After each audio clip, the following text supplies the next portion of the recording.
Normalmente lo que se ha estudiado y se ha visto que es al contrario, es decir, que el conflicto emocional precede a la enfermedad física. Otra cosa que puede ser que a veces uno dice, mira, es que me ha pasado esto y eso me ha pasado después de la enfermedad. Pues entonces no ese es el motivo de esta enfermedad, es anterior a la enfermedad. Pero por ejemplo, en el tema este que comentas, me ha dejado la mujer después del infarto. Es que a lo mejor el conflicto era con tu mujer, era un conflicto de separación que venía de antes. Y eso es solo una consecuencia final del conflicto.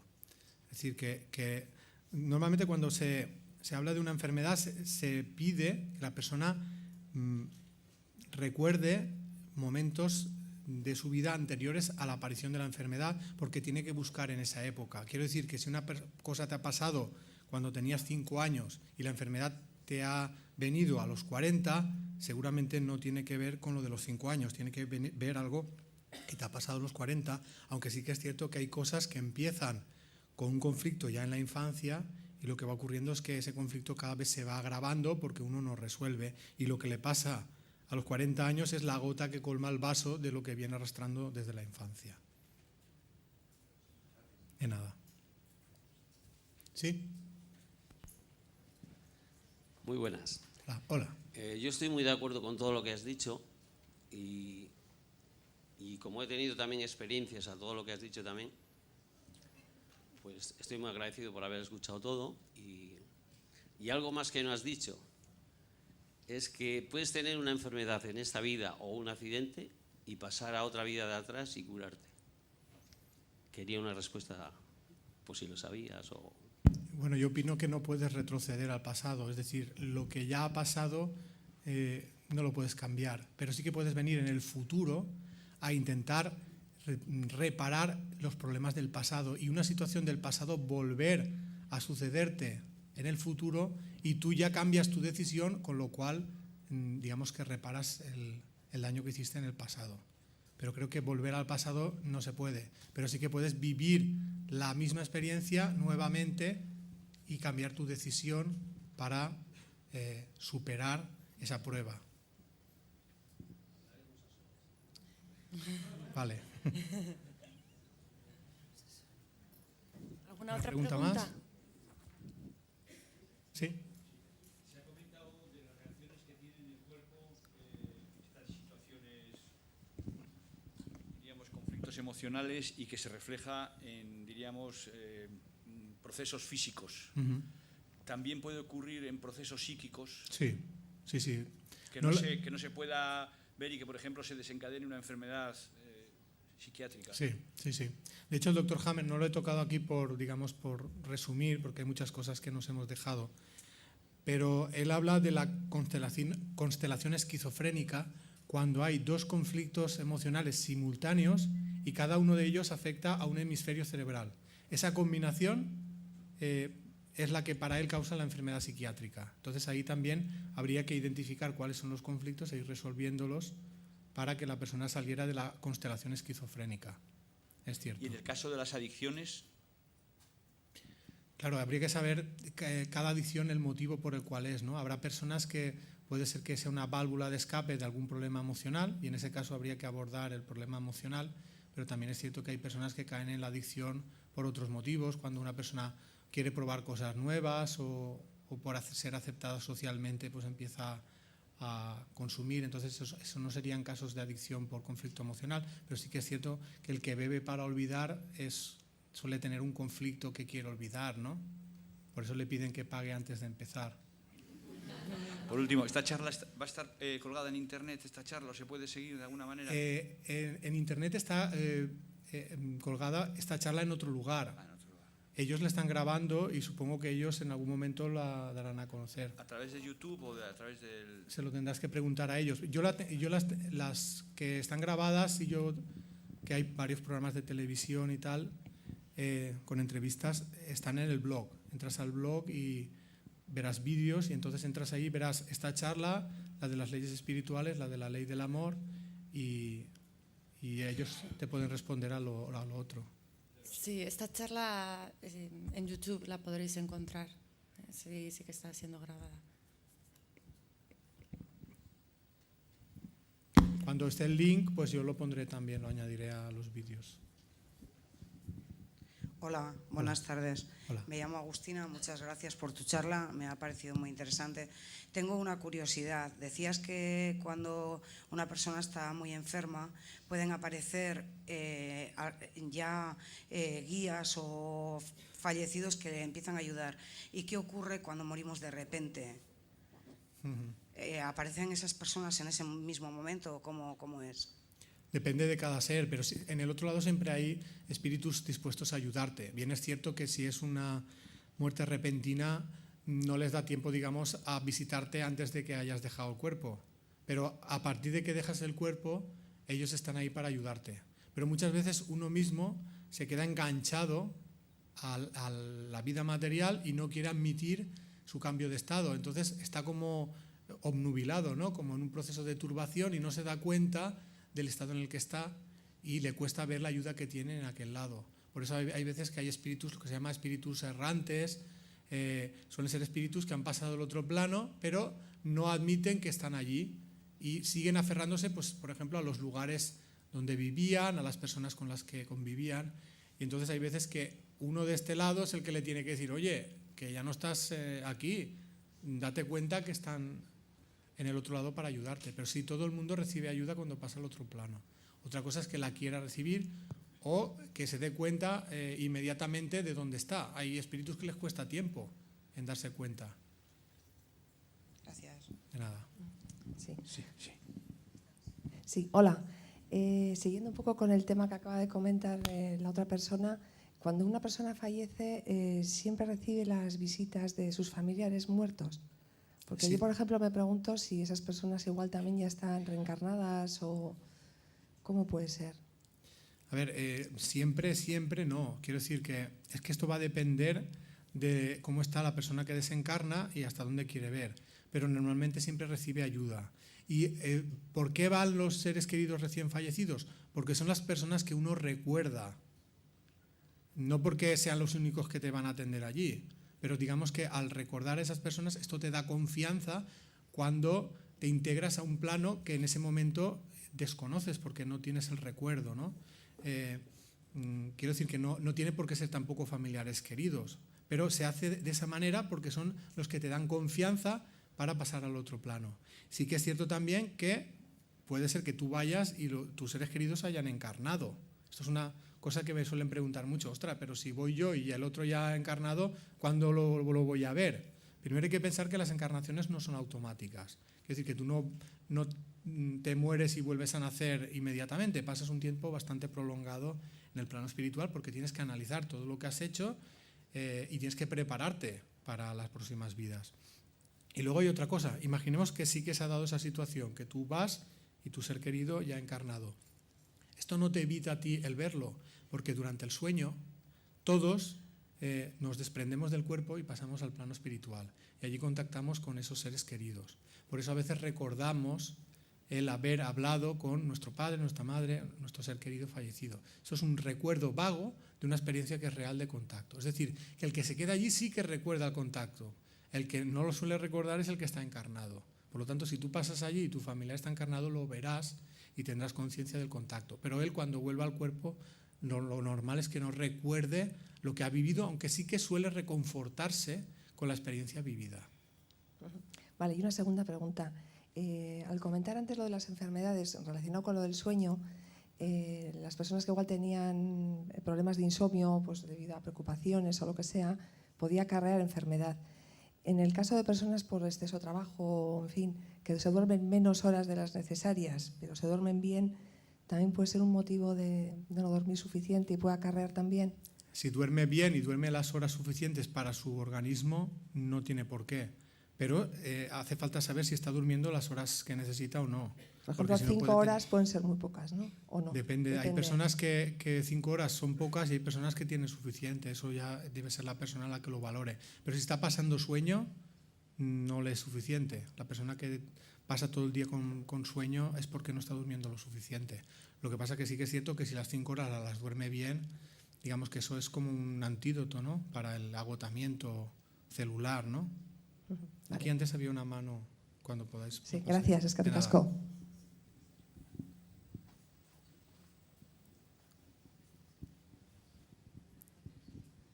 chat. Y luego aquí, porque también. Mira, mi pregunta es, antes has comentado que una persona con cáncer se puede tratar pues, con Reiki, etcétera, pero si no se llega al conflicto, como que no se podría curar, ¿no? Entonces, yo creo que hay muchos casos en los que la gente realmente no sabe dónde está ese conflicto o cuándo surgió ese momento, ¿no? Por eso es importante hacer una terapia emocional que le ayude a la persona a identificar el conflicto y ayudar a resolverla, porque no es fácil que uno mismo, si ya ha llegado todo eso a generar esa enfermedad, es porque esa persona por sí misma no lo ve fácil. O sea, que necesita ayuda para darse cuenta de por qué sufre y cómo resolver ese sufrimiento. Pero normalmente siempre suele haber como una intuición de lo que a uno le pasa. Lo que pasa es que hay veces que la persona prefiere dejar eso encerrado, tapado y no profundizar en ello. Entonces, a veces también el toque del otro es también para decirte, oye, que eso está ahí, date cuenta que por ahí pueden venir los tiros. También es cierto que hay personas que están en fase de solución del conflicto y es ahí cuando se les detecta lo que llamamos enfermedad, cuando en realidad ya es la fase de curación. Por ejemplo, cáncer de mama intraductal. Cáncer de mama intraductal es fase de solución, con lo cual ahí el conflicto está resuelto. Lo cual no quiere decir que pueda recaer en el futuro si no ha sido una solución completa. Ahí lo que hay que intentar es ayudar al cuerpo a restaurar la normalidad. Entonces ahí la terapia física y el Reiki van a tener mucho efecto, porque el conflicto está resuelto. Por eso hay que saber si el conflicto está en fase de solución o está activo todavía. Si está activo hay que intentar resolverlo. Hola, buenas tardes. Hola. Me llamo Isabel, estoy encantada de conocerte y estoy muy de acuerdo con todo lo que estás hablando, pero me ha quedado una duda, ¿no? Una persona que tiene muchos ganglios en su cuerpo, pues yo qué sé, en el apéndice, en el ovario, ¿está más predispuesta que otros a tener cáncer? A ver, ganglios todos los tenemos, quiero decir, lo que puede ocurrir es que tenga inflamación en los ganglios. Eso es un reflejo de que hay algún proceso en marcha de fase de solución. Si está en varios sitios diferentes, puede ser diferentes conflictos a la vez, o también puede ocurrir que sea un conflicto que haya afectado, por ejemplo, a todo el aparato digestivo, y entonces todos los ganglios del aparato digestivo, estén arriba o abajo, están inflamados. Es decir, la intensidad del conflicto y la extensión en órganos también determina que se inflamen más o menos ganglios. Pero normalmente la etapa de ganglio inflamado suele ser fase de solución. Allá había manos por detrás.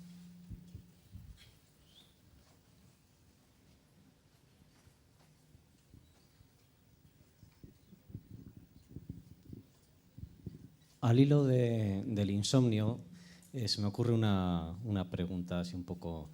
¿El uso de somníferos sintéticos puede paliar las consecuencias del insomnio, de las consecuencias a este nivel del que has hablado?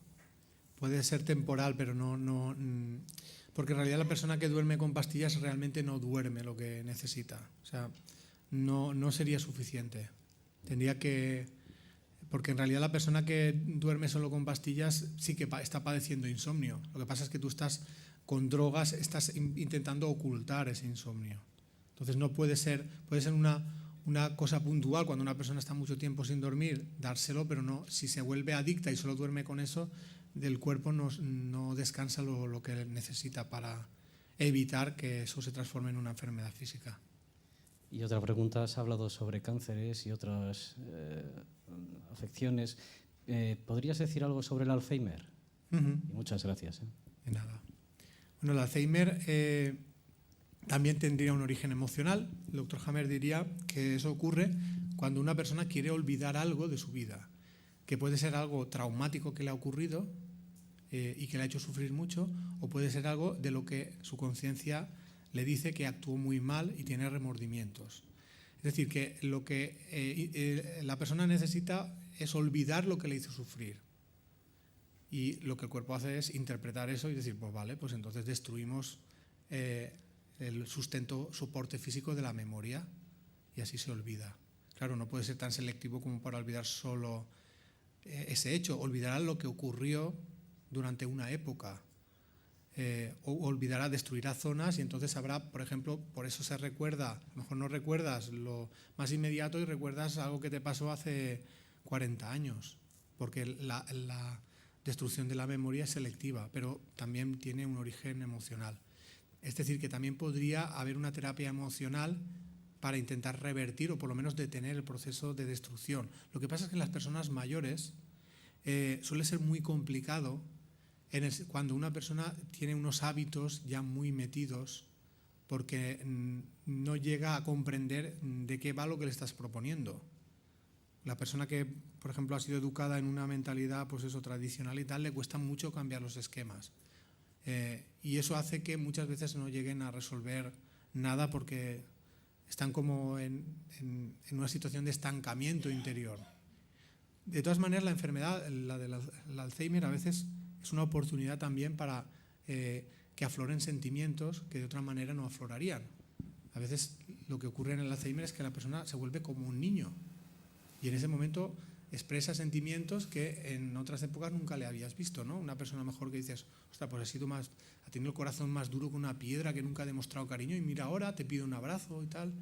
Eso es una buena oportunidad porque en ese final de su vida, gracias a la pérdida de facultades mentales, está aflorando un poquito los sentimientos, con lo cual no debemos verlo como algo negativo, sino como algo positivo. A ver, una pregunta. Sí. Hola, buenas. Hola. Me llamo Rosa y no sé si has comentado, si has llegado a decirlo del todo o igual yo no lo he captado, sobre la enfermedad del ictus, que ahora se está dando tanto, pues eso, que dan infartos cerebrales y a causa de qué sentimientos puede derivarse, ¿no? Puede ser muchos. O sea, pueden ser diferentes conflictos porque todos los conflictos impactan al cerebro primero. Y entonces el ictus vendría en la etapa de solución cuando el conflicto ha sido muy intenso o muy prolongado. Tendrían eso en común. Porque la inflamación en el cerebro se vuelve tan fuerte que produce la ruptura de los vasos sanguíneos, el accidente cerebrovascular. Que para eso están los corticoides, pero también es cierto que si no prestas atención a esto, te puede ocurrir de la noche a la mañana y dices, ostras, pero ¿cómo le ha pasado esto de repente, no? De repente no es. Habría que analizar la vida emocional de esa persona para saber cuándo ha llegado y por qué ha llegado a esa situación. Mi padre murió de eso y yo sé por qué murió de eso. Pero claro, si alguien no profundiza mucho en la vida, pues decir, ostras, se ha muerto de repente y una persona joven, por ejemplo, dicen, ostras, mira, le ha dado un ataque y una hemorragia cerebral y se ha muerto. Seguramente no es casual que haya sido eso. Por eso hay muchas personas que mueren de eso, porque el cerebro es el lugar donde impacta todos los conflictos emocionales. Yo tengo una pregunta. Si cuando venimos a esta vida elegimos todo lo que tenemos que pasar, ¿no elegimos también las enfermedades y las curaciones? Elegimos las pruebas, pero no elegimos todo. Quiero decir, a veces la prueba es superar una situación y el estancarte, el no superar esa prueba, te hace sufrir y ese sufrimiento te hace enfermar. Eso no sería una enfermedad que tú hayas elegido antes de nacer. Lo que tú has elegido es enfrentarte a esa prueba y como no la estás superando y te está haciendo sufrir, llegas a enfermar. Entonces, digamos que tú tienes tu libre albedrío, tu libertad para decidir si quieres o no quieres superar esa prueba. Es decir, que no todo está elegido antes de nacer. Tú eliges una serie de pruebas más o menos importantes y el resto también son decisiones que uno va tomando a lo largo de la vida. Había por aquí... Hola, buenas tardes. Hola. Lo primero, felicitarte por la charla, me ha gustado mucho. Y por favor, si me pudieras dar un consejo a título personal ya, cuando tienes un familiar con un cáncer intraductal, que me ha llevado la sorpresa de que has tocado el tema. De hecho, hoy ha recibido su primera radioterapia y está con medicina china. Ya como última esperanza, bueno, tú ya sabes que al final pues vas tocando todas las soluciones hasta pues ver si das con alguna solución. Ya ha comenzado la radioterapia, evidentemente no la va a parar porque eso tiene que ser decisión de ella, pero a mí sí me gustaría que me dieras un consejo que yo le pueda transmitir. La medicina china dice que, bueno, que no sabe si va a ser efectiva o no. ¿Qué opinas tú? Yo opino que eso es un conflicto en fase de solución, conflicto de separación o pérdida de un ser querido. Entonces, ¿qué le podrías transmitir? Preguntarle, ¿tú crees que esta enfermedad te ha venido de algún tema emocional que tú has tenido? Empezando por ahí, si ella cree que no, poco más se puede hacer. Si cree que sí, entonces se le puede orientar. Luego también habrá cosas que no sean por culpa de la enfermedad, sino por culpa del tratamiento, porque la radioterapia tiene unos efectos secundarios. En algunas personas le afecta más, otras menos. Entonces, pero claro, como tú dices, eso es una decisión personal de ella y si ella quiere en algún momento contactar conmigo, le puedes dar el contacto y... ¿Perdón? Le han dado la opción, bueno, le quieren dar el una tamoxifeno, ¿no? Durante 5 años, con unas, imagínate, pues puede tener luego los huesos te los deshace el tamoxifeno. Se ha negado, ya me ha dicho hoy que ha decidido que no lo va a tomar, pero claro, tiene muchos miedos, desconocemos mucho este tema. Está con la cosa de si se ha pasado 10 meses diciéndome que si sangro del pecho no es nada y tal, y ahora resulta que es cáncer, entonces ya no confía tanto en los médicos, ese miedo que tienes ahí. A mí me gustaría, pues eso, ya le he cogido los libros, que se los voy a dar mañana, a ver si le calman un poco y no se le dan un poco de luz. Pero si ella quiere contactar, yo encantado. ¿Y en el correo, aquí en los libros? Sí, vale, sí. Perfecto, pues muchas gracias. De nada. Gracias por tu charla. En primer lugar, expresarte mi admiración. Acércatelo un poquito más. Expresarte mi admiración por salir del armario, entre comillas. El armario Yo espiritual, soy también Sí, eso lo digo yo en una charla, en un programa de televisión que hay que salir del armario espiritual. Yo por eso estoy aquí, soy también una galena y trabajo en un hospital. Y por eso, pues, ahí va mi admiración, que a mí me cuesta mucho, ¿no? Y te pediría, por favor, que me aclararas. En su día escuché una charla del doctor Hammer, bueno, una charla, un vídeo, ¿no? Y unos textos, ¿no? Acerca del cáncer, que me quedé perpleja y sorprendida. Claro, porque decía que cuando metastatiza el cáncer, cuando la célula cancerosa va por los vasos sanguíneos a anidar en otros lugares, el pulmón, el hígado, etcétera, etcétera, él decía, corrígeme, que a lo mejor es una percepción mía errónea si me equivoco, decía que entonces el cáncer estaba en fase de curación y era cuando nosotros ahí pues dábamos quimio, la radio, etcétera, ¿no? Y esto me ha llevado a algún conflicto, con alguna discusión, con no compañeros, porque esto no le he hablado con ningún compañero, pero bueno, con personas afines, ¿no? Entonces, no claro, es así, esto puede ser... No, no es así. Porque dice también creo que es algo peligroso, también, perdona, o sea, que creo que esto le ha llevado a algún... Bueno, él ha sido perseguido y ha estado en la cárcel y todo. Efectivamente, ¿no? Claro, porque quizás... lo que toca, o sea, en este mundo pasa eso. Desde Jesús y todo, que lo crucificaron y tal, pues... Lo que pasa es que para nuestra mente ahí, sobre todo para la mía... Sí, a él le llevaron a la cárcel porque decían que actuaba con mala praxis médica. O sea, que cuando en realidad casi todos sus pacientes estaban vivos. Podían haber mirado si era efectivo lo que les proponía. Y mucha gente está muerta por efecto de la toxicidad de la quimioterapia. Y si a cada médico que se muere un paciente tuvieran que llevarlo a juicio, estarían todos en la cárcel. Creo que entonces a él le han juzgado de una manera un poco imparcial. Pero bueno, el tema de la metástasis, él no dice lo que tú dices. Lo que él dice es que la metástasis en realidad no existe. Quiero decir, entendida como migración celular. Él dice que si una célula está creciendo en el pulmón, no se traslada a otro órgano. Las células que crecen en el otro órgano son propias de ese órgano. Es decir, que si al mismo tiempo hay en pulmón y en hígado... puede ser por varias cosas. Puede ser porque haya dos conflictos emocionales, cada uno afecta a un lugar, o puede ser también que sea la manifestación de la misma enfermedad en órganos diferentes. Quiero decir, por ejemplo, la metástasis cerebral. Para él no es metástasis cerebral el crecimiento del cerebro, es un crecimiento de células gliales en la fase de solución de un conflicto. que puede haber iniciado un cáncer en otro órgano. También es cierto que el crecimiento celular a veces está en la fase de conflicto activo y a veces está en la fase de solución. No siempre es en la fase de solución. Con lo cual, cuando está en conflicto activo, muchas personas mueren en esta etapa, pero no por el crecimiento celular, sino él dice que mueren extenuadas, porque tú no puedes mantener una fase de conflicto activo permanentemente. Entonces se dice que se puede morir tanto en fase activa como en fase de solución. Pero el tema es que hay que saber también cómo tratar esas situaciones.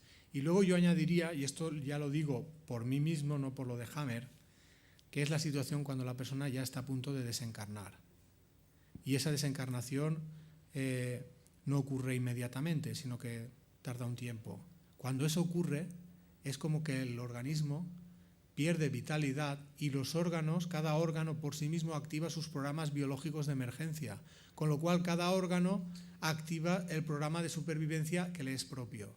Por eso una metástasis, digamos, generalizada suele ser síntoma de que la persona está en las últimas, porque en realidad en muchos casos lo está, pero no por algún conflicto, sino porque está en fase de desencarnación y cada órgano en esa situación es como que activa los programas biológicos más arcaicos para sobrevivir. También es cierto que hay personas que están con una metástasis generalizada y que llegan al borde de la muerte por conflicto emocional. Eso también es cierto. Entonces es un poco complicado saber cuál es la situación en cada caso, qué hacer, porque muchas veces no se puede impedir la muerte, ni por un lado ni por el otro, sino aceptar que eso es una realidad que va a ocurrir. Y a veces es lo que nos cuesta de aceptar, ¿no? Es decir, la garantía de curación no la puede dar ni la medicina de Hammer ni la medicina convencional. Pero sí que es cierto que Hammer es contrario totalmente a la quimioterapia y la radioterapia, pero no a otras formas de tratar. Pero claro, en el mundo en que estamos, en el siglo, ¿no? En el 2012, pues son las armas que tenemos, ¿no? Para luchar también contra eso. Son las armas que creemos que bueno, tenemos. Que creemos efectivamente, porque yo sé los desastres que ocurren, pero también otros casos son efectivos, ¿no? Y ayudan a esa persona digamos que a dar tiempo a curarse, también a resolver su conflicto, si alargas la vida X años. Entonces a mí me parece como un poco, no es que me parezca, no lo sé, es reflexionar, un poco no peligroso, porque esto nadie está diciendo nada, pero que una persona no se someta a un tratamiento quimioterápico o radioterápico pensando en esto. Te hago esta reflexión. Sí, bueno, yo no estoy diciendo nada, afirmando, sino que a mí me preocupa eso, ¿no? Ya, sí, entiendo que te preocupe. Yo te puedo decir eso de fármacos como el imatinib, que imatinib no es quimioterapia y funciona muy bien para la leucemia mieloide crónica, pero no es quimioterapia. Pero de la quimioterapia yo no te puedo decir lo mismo, porque la quimioterapia destruye el ADN y estos son daños irreparables. Entonces, el por qué está Hammer en contra de la quimio es por eso, porque primero no aportas un beneficio según su forma de ver las cosas y segundo por los efectos secundarios que tiene. Entonces, yo nunca le diré a nadie cómo se tiene que tratar. Primero porque eso es una decisión personal, pero sí que puedo decir cómo yo me trataría. Y yo no me daría quimioterapia ni radioterapia ni loco, vamos. Eso quería que también... pero por eso te digo, yo me puedo mojar respecto a lo que yo haría. Sí. Porque el doctor Hammer está en la cárcel por decirle a la gente que no se dé quimio ni radioterapia.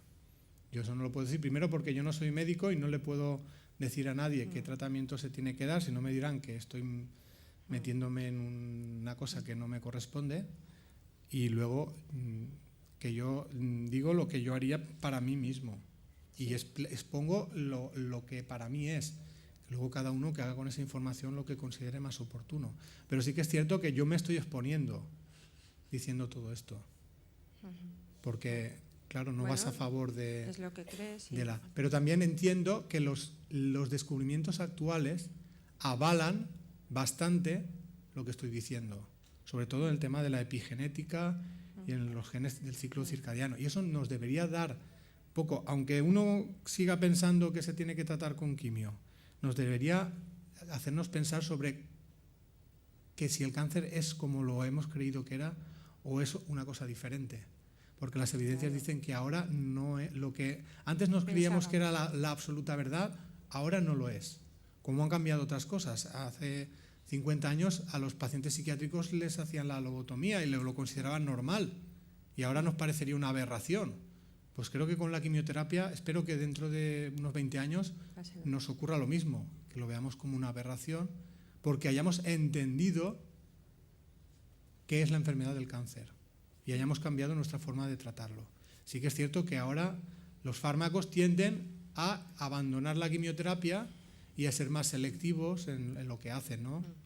Los anticuerpos monoclonales y cosas así, ¿no? Entonces, eso yo lo veo un avance. Lo que pasa es que creo que, aparte de lo que es el propio avance de la ciencia, hay una cosa que no tiene que ver con la ciencia, que es el egoísmo del ser humano, que está ocultando cosas que se saben y está haciendo que cosas que se sabe que no valen y que hacen daño se sigan haciendo por culpa de intereses económicos, de compañías farmacéuticas, etcétera.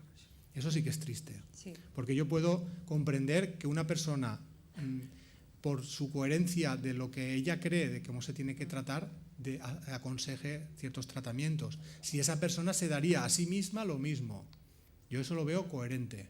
Ahora, si yo una persona veo que trata a unas personas de una manera, pero los que son de su familia dice esto no se lo doy porque es un veneno, ese sabe lo que hay y contribuye a que sigan haciéndose las cosas, desde mi punto de vista, incorrectamente. Muy bien, pues muchas gracias. A ti. Hola, Vicen. Buenas, estoy aquí abajo. ¿Dónde? Aquí. Vale. Muchas gracias por estar aquí, por tu compartir. Y también al doctor Hammer, porque hace tiempo que le conozco y me parece fantástico su nueva medicina germánica. Quería hacerte una pregunta personal. Has hablado de tu papá. ¿Cuál fue la lección de tu padre, si la puedes compartir aquí? Prefiero no comentarlo. Vale. Sí. Te acércate y hablas desde ahí. Es que si no, no te van a oír.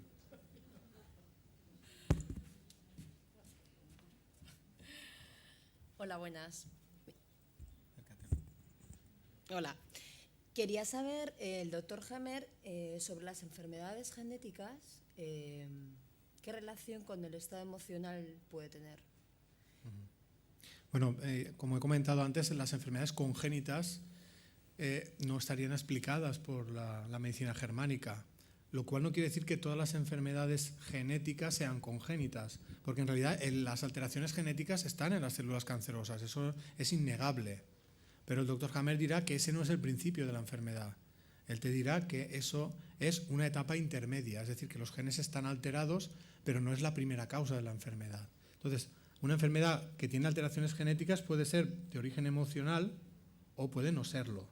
Pongámonos en el caso de que no lo sea, o sea, por ejemplo, una alteración genética heredada. Por ejemplo, la enfermedad de la fibrosis quística es una enfermedad por una alteración genética que se hereda de los padres. Esto la medicina germánica no lo puede abarcar.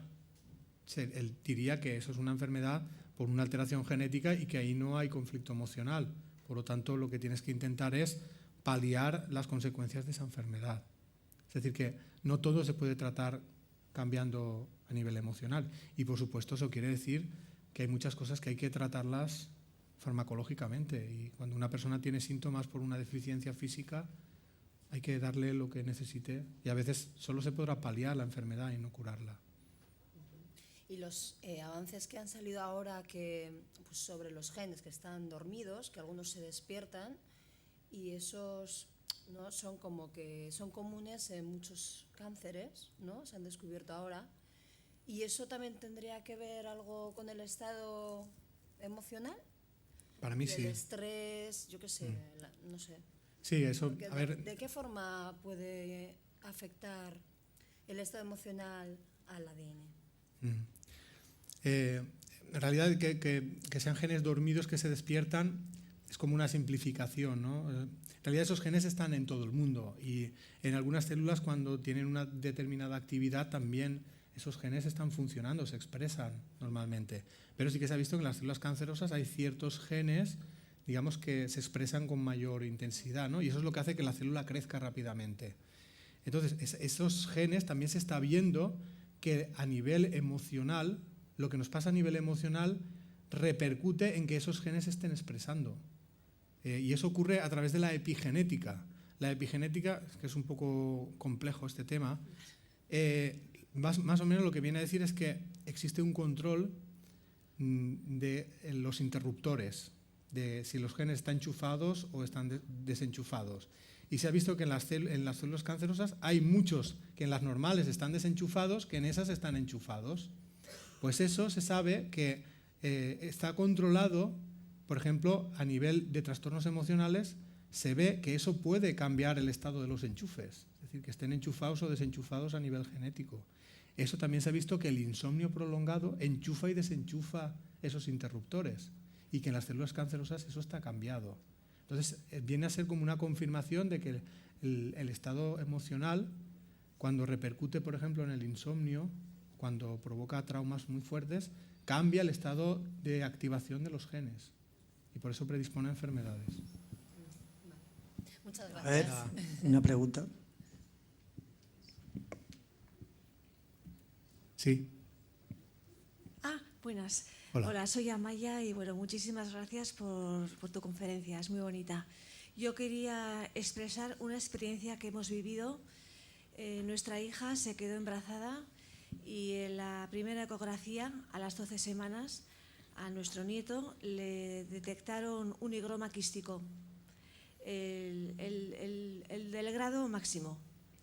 Entonces, pues fue un embarazo tremendo en el que le dijeron a nuestra hija lo que le podía, cómo podía venir nuestro nieto, todo lo que le podía pasar, y le ofrecieron incluso pues que tomase una decisión de que abortase, pues porque que iban a sufrir muchísimo, que no podría vivir y tal. Bueno, el sufrimiento que tuvimos en el embarazo fue tremendo. Nuestra hija decidió seguir para adelante porque tenía un niño anteriormente sano y tiró para adelante. Entonces, pues nuestra hija, yo misma, muchos miembros de nuestra familia nos pusimos a trabajar con la mente. Bueno, pues visualizábamos pues cómo eso se iba eliminando, bueno, de mil maneras. Bueno, pues a los 9 meses, gracias a Dios, nuestro niño nació con un pellejito, nada, que cuando le vieron los médicos le dijeron, bueno, no te preocupes porque esto va a ser cirugía de estética en el caso de que a las 2 horas eso no le desaparezca. Bueno, cuando nosotros fuimos a ver al niño que ya había nacido, o sea, no tenía absolutamente nada. Bueno, pasó, yo creo que todos los médicos y todas las enfermeras fueron al hospital, porque era un caso pues extraordinario, según dijeron. Y yo, pienso que fue tanto lo que trabajamos con nuestra mente, visualizando que eso, pues hacíamos lo que podíamos, en plan casero, que eso se iba a eliminar, que pues cuando fue a Madrid, pues le miraron por todas partes y y ya pues no sé si fue en el 6º mes de embarazo, empezaron a buscar que no había más que un pellejo. Bueno, yo pienso que, el factor mental es muy importante, el ser superior para nosotros, toda la gente que nos ayudó, en fin, nos agarramos a todo y queríamos contar pues la experiencia, ¿no? O sea que, lo hubiéramos querido de todas formas a ese niño, ¿no? Pero pusimos todo por nuestra parte para que eso se curase y quería contar la experiencia porque pienso que es muy bonita. Gracias. Gracias a ti por contarla.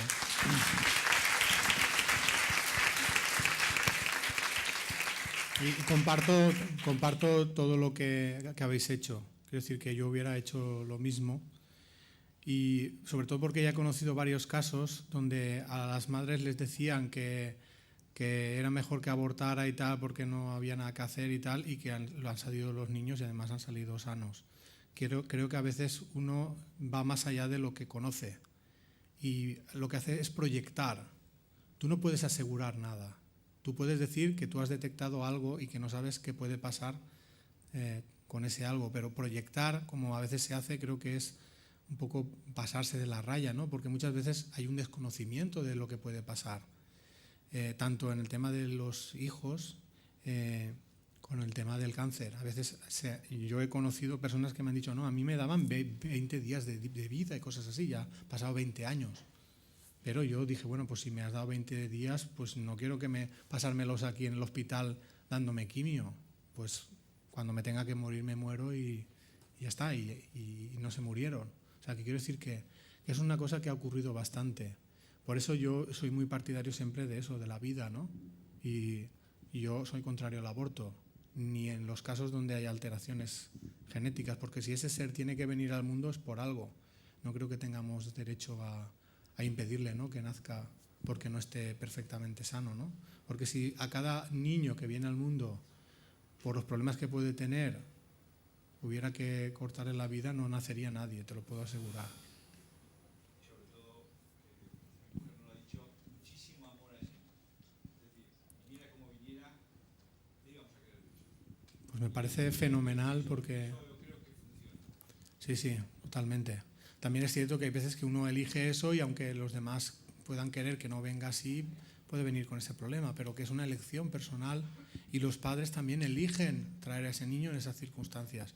Pero por supuesto que siempre todo lo que sea un bien o querer desear el bien para un semejante y actuar para ayudar a que sus males sean los menores posibles, siempre es bueno, siempre. O sea que una experiencia preciosa la que has contado. Buenas noches. Has comentado el hilo conductor, ¿no?, entre el dolor emocional que uno recibe, el foco en el cerebro y el órgano al que repercute. Mi pregunta era un poquito en el caso de las epilepsias y quien opta por tomar neurotransmisores, el ácido valproico y todo esto. Sí, el doctor Hammer dice, no he hablado de eso porque también es un poco complejo. Él dice que hay una etapa en la fase de solución del conflicto, entre las dos fases que hay, que es la exudativa y la de cicatrización, hay lo que él llama la crisis epileptoide. La crisis epileptoide viene a decir que todos los conflictos pasan por una situación donde si fuera muy grave se produciría un estado de epilepsia. Lo que pasa es que si es menos grave, esa situación se puede superar sin que dé los síntomas de la epilepsia. Es decir, que la epilepsia también puede tener detrás un conflicto emocional que está en esa situación, que ha sido un conflicto intenso y que está en fase de solución entre la fase exudativa y la fase de cicatrización. En el caso que sea epilepsia, digamos que aparece en un momento de la vida puntual, que no sea de nacimiento, porque hay personas que nacen con ese problema y es por otros motivos. Entonces habría que saber cuál es el caso de esa persona, si hay conflicto emocional detrás o no, pero también es cierto que hay personas que necesitan una medicación para tratar esa situación. O sea que habría que conocer el caso personalmente para saber cuál es el origen de esa epilepsia. Pero también puede haber una causa emocional, sí. Una pregunta. ¿Dónde? ¿En el factor emocional influye el subconsciente? Claro, te puede influir también a nivel subconsciente, pero siempre, si uno quiere, puede profundizar en él. Por ejemplo, los traumas de la infancia muchas veces quedan olvidados, pero no superados. Y digamos que podrían quedar en la etapa del subconsciente, ¿no? Y por eso ahí, en muchos casos, lo que hacen los psicólogos es hacer hipnosis regresiva para que todo eso que está olvidado pero no superado salga y esa persona puede tomar conciencia y lo pueda resolver. O sea que también puede ocurrir, sobre todo en las cosas de la infancia, que haya conflictos emocionales que no sean evidentes porque la persona ha olvidado cuándo y cómo ocurrieron, aunque sí que han dejado huella en él y eso le causa problemas. Hola, buenas tardes. Hola. Yo agradecerte las palabras, creo que son un alivio para muchas personas. Yo esta información conozco hace tiempo, estoy un poquito puesta en ello y creo que para la gente que tiene menos conocimiento, pues Creo que le tiene que abrir mucho los ojos, igual que me está abriendo a mí ahora mismo también muchas cosas. Yo quería saber cuáles son las causas por las que la medicina no reconoce todavía este tipo de terapias para las enfermedades. Bueno, para mí hay lo he comentado un poco brevemente antes, hay un interés económico, ¿no? La medicina se mueve mucho por intereses, las compañías farmacéuticas controlan mucho lo que acaba llegando a aplicarse o no, y entonces creo que ahí hay ciertas cosas que como no dan dinero, no interesan. Y esto no da dinero porque si tú puedes curarte cambiando emocionalmente, ¿qué les vas a comprar a ellos?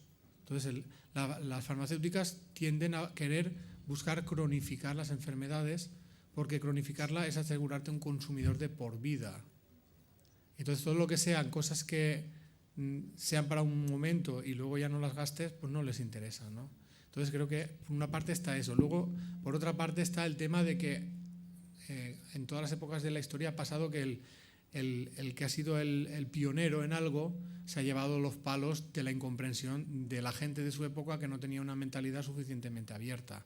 Entonces, igual que le pasó a Galileo, le han pasado a muchos científicos, ¿no? Que en su momento, pues más bien, y ahora porque a Hammer no le han podido quemar, si no lo hubieran quemado en la hoguera. Quiero decir que ocurre que hay personas digamos, con una genialidad por encima de la época que traen cosas buenas para la humanidad, pero que no son comprendidas por la mayoría. Y entonces esta mayoría evita que eso se aplique inmediatamente. Pero con el tiempo aparecen otros seres que ya están con la mentalidad más abierta, que dicen, ostras, pues si este hombre lo que dijo tenía mucho sentido, vamos a tirar del hilo a ver hasta dónde llegamos. Y entonces, pues a lo mejor 50 años después de muerto dicen, pues le deberíamos haber dado el premio Nobel, y lo que hicimos fue encerrarlo en la cárcel. O sea que puede ser por esos dos motivos, por ejemplo. Otra cosita, ¿dónde se encuentran esas terapias emocionales para la gente que está enferma ya o que tiene algún problema? Bueno, eso está un poco... o sea, médicos que traten conforme Hammer es muy difícil encontrarlos abiertamente, ¿no? Porque como les han prohibido ejercer, pues la verdad es que muy pocos médicos dirán que son seguidores de Hammer. Yo sí que puedo decir que hay médicos que incorporan la parte emocional, que intentan que la persona descubra y aparte pues tratar farmacológicamente. Por allí por Valencia está Vicente Herrera. Pero lo que es bueno de esto es que uno puede hacer su propia terapia. Quiero decir que si uno indaga en sí mismo, reconoce un conflicto e intenta resolverlo, él mismo está haciendo para curarse. Porque en realidad aquí lo que se propone es que nadie te puede curar, sino solo tú te puedes curar. Los demás te pueden ayudar a curarte. Entonces lo bueno de esto es que uno tiene herramientas para funcionar por sí mismo. Luego también, pues si tiene un asesoramiento para la parte médica, pues de médicos naturópatas, homeópatas, que están un poco más en esta línea, pues entre lo que uno hace a nivel emocional, o también psicólogos, lo que uno hace a nivel emocional, la ayuda que puede recibir de un psicólogo por aquí, un homeópata por allá, Reiki por otro lado y tal, pues todo eso le puede ayudar. Entonces es un poco difícil decir tal persona o cual persona. Yo puedo ofrecer mi ayuda y mi asesoramiento, pero claro, mi capacidad de poder atender a mucha gente, pues o sea, tengo limitado, ¿no? Entonces, pero digamos que esto es una manera también para que uno mismo coja las riendas de cómo puede curarse, ¿no? De las enfermedades. Ya no te hace dependiente de las farmacéuticas o de la receta médica, ¿no? Yo te quería comentar, antes has unido, se une continuamente el tema de las emociones con las enfermedades, ¿no? Traumas que tú has vivido. Entonces, a mí siempre me ha impactado personas que han vivido enormes traumas, por ejemplo, la Segunda Guerra Mundial, campos de concentración, gente longeva que ha sabido superar todo eso. ¿Tienen algún tipo de genética especial? ¿Han sabido de alguna manera filtrar todas esas emociones? ¿Cuál es el proceso que te lleva a vivir unos traumas potentes y a salir de alguna manera regenerado o no sé bien de ese proceso, ¿no? Es una buena pregunta, ¿no? Me gustaría a mí también saberlo. Pienso que son personas que en cierta manera el sufrimiento que ellos vivieron no fue causado por lo que ellos hacían, sino más bien por lo que otros les hacían a ellos. Entonces, en cierta manera, ellos no generan egosentimientos tóxicos en ellos mismos, sino más bien sufren el egoísmo de otras personas. Entonces, cuando desaparece la causa de ese sufrimiento, digamos que les es relativamente sencillo curarse porque no procedía de su propio interior el sufrimiento que pasaban, sino del sufrimiento que otros les estaban provocando. Muchas personas que enferman, aparte de que pueda haber un estímulo exterior, suele haber algo interior en ellos que hace que no superen esa situación. Entonces, por eso digo que al final la clave está en el cambio que uno haga. Las situaciones pueden ser las mismas, pero cómo uno las afronta puede hacer o que esté sano o que esté enfermo, que sufra o tenga una vida más o menos normal. Hay personas que vemos situaciones en su vida muy fuertes que decimos, madre mía, y sin embargo los vemos felices, relativamente felices, decimos, chapó por esa persona. Pues porque se ve que tiene una entereza interior que le hace afrontar las situaciones de dificultad con entereza, ¿no? Y eso lo lleva la madurez del interior espiritual y la voluntad en querer superarse, ¿no? Mientras que hay otras personas que pequeñas cosas de su vida pues se ahogan en un vaso de agua, ¿no? Como solemos decir.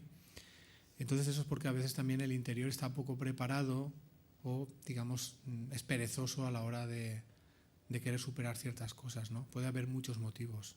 También es cierto que habrá personas, claro, nosotros conocemos a los que la superaron, ¿no? También habrá personas que vivieron eso y no lo pudieron soportar, ¿no? Y solo ha quedado, digamos, unos pocos de muchos que había, ¿no? Hay personas que enferman cuando viene una situación de esa, pero no solo por las carencias físicas, falta de alimento, falta de higiene, sino que también por el sufrimiento tan intenso, ¿no? Que se sufre, ¿no? Sobre todo enfermedades respiratorias causadas por miedo. Las guerras suelen provocar ese tipo de enfermedades de origen emocional que van unidas a otros tipos de sufrimiento material. Pues si no tenéis nada más, lo dejamos aquí. Muchas gracias. Ah, sí, hay una pregunta.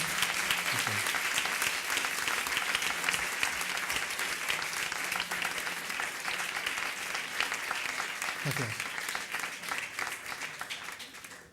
¿Tenías tú una última pregunta? ¿La quieres hacer? Quería saber si hay algo que se sepa sobre las alergias que se desarrollan ya de adulto. Sí, suele ser por miedo. El miedo hace que el sistema inmunitario esté hiperreactivo y entonces cualquier cosa que active en ese momento el sistema inmunitario se convierte en un alérgeno. Es decir, sobre todo en la etapa adulta.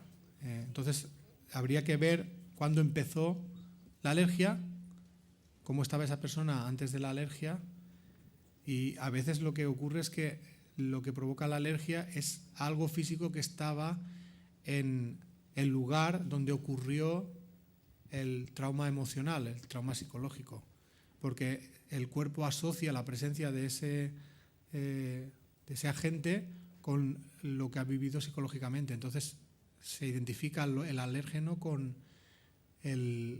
la situación que provoca el miedo y la reacción alérgica. Sí. Si es de origen emocional, sí. Por ejemplo, una persona que es asmática por una cuestión de una situación de miedo que vivió, cuando empieza a perder el miedo, los episodios fuertes de crisis asmáticas disminuyen y si lo supera totalmente desaparecen. Pues lo dejamos aquí de nuevo. Gracias.